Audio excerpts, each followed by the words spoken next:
প্রতিনিয়ত আগরতলা রবীন্দ্র ভবন 2 নম্বর হলে বিভিন্ন নাটকের উৎসবে যাই,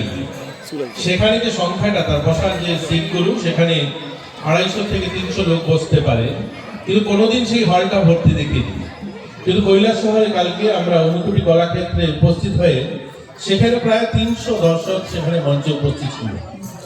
তো তাতে প্রমাণ করে কৈলাসহর সাংস্কৃতিক শহর। এছাড়াও আপনারা শুনলে খুশি হবেন, সিকিমে কয়েকদিন আগেই এই মার্চের 17 থেকে 20 তারিখ সেখানে একটা যুব উৎসব অনুষ্ঠিত হয় এবং আমরা কৈলাসহর থেকে শিশু নিকেতন স্কুল থেকে যে টিমটা যায় সেখানে তারা 2য় স্থান অর্জন করে সেখানে নাটকে।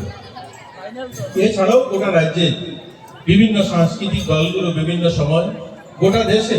যেখানে যেখানে তারা গিয়েছে, সেটা 26 জানুয়ারি রাজপথে হোক বা সেখানে যুব উৎসবে হোক,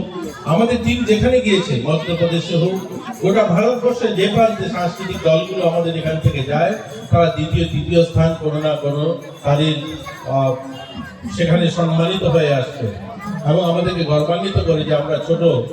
একটা 40 লাখ মানুষের রাজ্য হলেও আমাদের এখানে প্রতিভাবান শিল্পীদের কোনো ত্রুটি নেই। এখানকার শিল্পীরা গোটা দেশে সুনামের সঙ্গে আমাদের নাম অর্জন করছে। যাই হোক, আজকের এই শুভ সন্ধ্যায় আমাকে আপনাদের এই সুন্দর বসন্ত উৎসবে রঙের উৎসবে আমাকে আমন্ত্রণ জানিয়েছেন। আমি আপনাদের সঙ্গে এই আনন্দ উৎসবে সামিল হতে পেরে আমিও গর্বান্বিত বোধ করছি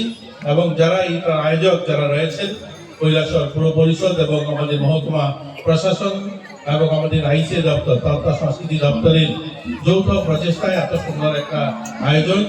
এবং এই রবীন্দ্র গার্ডেনে আমাদের যে অনুষ্ঠানটা, এই সুন্দর অনুষ্ঠানটা যে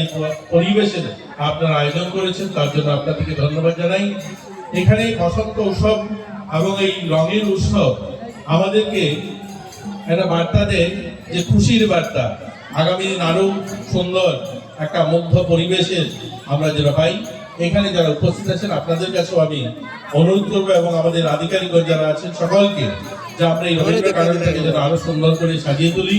আগামী বছর যখন এই ধরনের বসন্ত উৎসব হবে, নতুন পরিবেশে নতুন মনোমুগ্ধকর পরিবেশে যেন আমরা অনুষ্ঠানটা করতে পারি, তার জন্য আমাদের যেন প্রয়াস থাকে এবং আমরা সকলে মিলে প্রয়াস করবো এটাকে আরো সুন্দর সাজিয়ে তোলা এবং আমাদের এখানকার ছোট ছোট যারা ছেলেমেয়েরা